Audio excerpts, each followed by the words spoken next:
Perkenalkan, nama saya Sania Dila Cassandra dengan NPM 2240103148 dari Manajemen SDM K1. Jadi di sini saya akan mempresentasikan case study mengenai reducing orders errors at Hardee's and McDonald's. Selanjutnya itu ada latar belakang permasalahan. Restoran cepat saji seperti McDonald's, Hardee's, Burger King, dan Wendy's itu mengandalkan kecepatan dan efisiensi dalam memberikan pelayanan kepada pelanggan. Namun, dalam praktiknya itu sering terjadi kesalahan dalam pengambilan dan penyampaian pesanan. Permasalahan ini itu sebagian besar disebabkan oleh komunikasi yang kurang efektif antara karyawan dengan pelanggan maupun antara karyawan dengan karyawannya sendiri.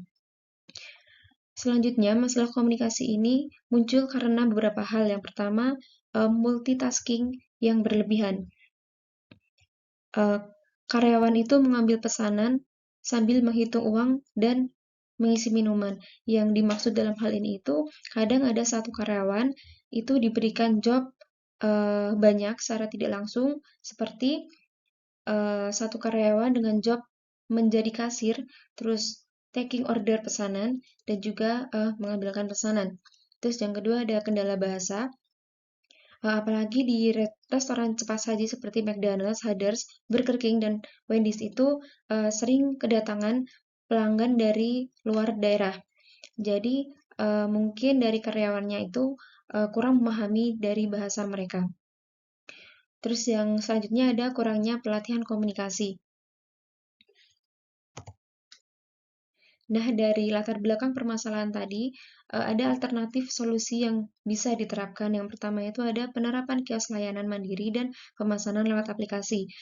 Kelebihannya itu yang pertama ada mengurangi interaksi verbal secara langsung, yang mana ketika adanya pesanan itu, karena permasalahan komunikasi, jika pesanannya lewat aplikasi itu kadang akan lebih efisiensi terjadi atau mengurangi terjadi kesalahan pemesanan.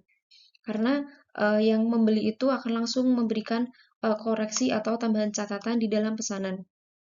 Sehingga akan pesanan yang diterima di restoran itu bisa sesuai. Terus yang kedua itu pelanggan dapat melihat, memilih, dan mengonfirmasi sendiri pesanan mereka. Terus yang ketiga, sistem ini juga bisa dilengkapi dengan opsi bahasa. Terus alternatif solusi selanjutnya ada pelatihan komunikasi dan manajemen waktu untuk karyawan. Kelebihannya itu yang pertama ada memberi karyawan keterampilan untuk mendengarkan aktif, berbicara jelas, dan memprioritaskan tugas. Yang kedua itu karyawan yang terlatih dalam manajemen waktu akan lebih mampu fokus pada satu tugas penting.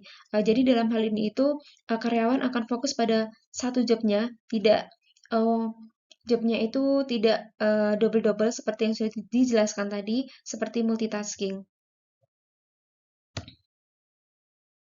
Nah, dari alternatif solusi yang diberikan tadi itu ada kelebihan, dampak positif, kekurangan, dan dampak negatifnya.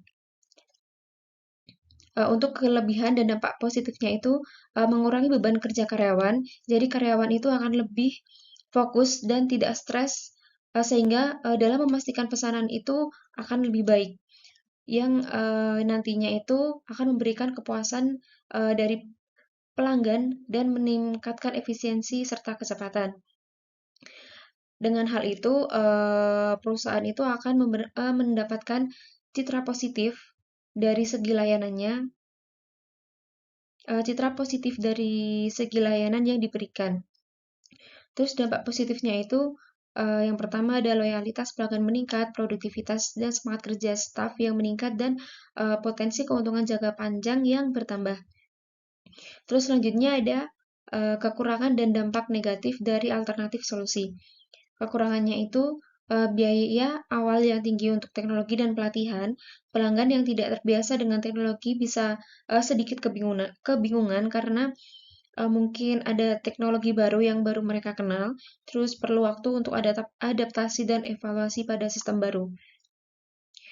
Terus dampak negatifnya itu pengeluaran perusahaan meningkat di awal karena yang tadinya digunakan untuk keperluan lain akan dialihkan ke penggunaan teknologi dan juga pelatihan. Terus karyawan bisa cemas akan perubahan. Terus pelanggan lansia atau tidak terbiasa dengan teknologi bisa kesulitan. Jadi kan ada beberapa pelanggan yang sudah tua itu kurang melek dengan teknologi. Jadi mungkin dengan teknologi yang digunakan dalam restoran cepat saji itu bisa saja menyebabkan kebingungan. Nah, selesai sudah analisis permasalahan dan juga latar belakang pada restoran cepat saji. Jadi langsung saja masuk ke kesimpulan. Kesimpulannya itu ada masalah komunikasi dalam restoran cepat saji dapat memicu salah order yang merugikan semua pihak. Solusi berbasis teknologi dan pelatihan manusia menjadi kombinasi yang paling efektif. Meskipun ada tantangan implementasi, dampak positif terhadap akurasi, efisiensi, dan kepuasan pelanggan jauh lebih besar. Keberhasilan solusi tergantung pada penerapan yang tepat, pelatihan menyeluruh, dan pemantauan terus-menerus. Sekian presentasi dari saya, kurang lebihnya mohon maaf. Terima kasih.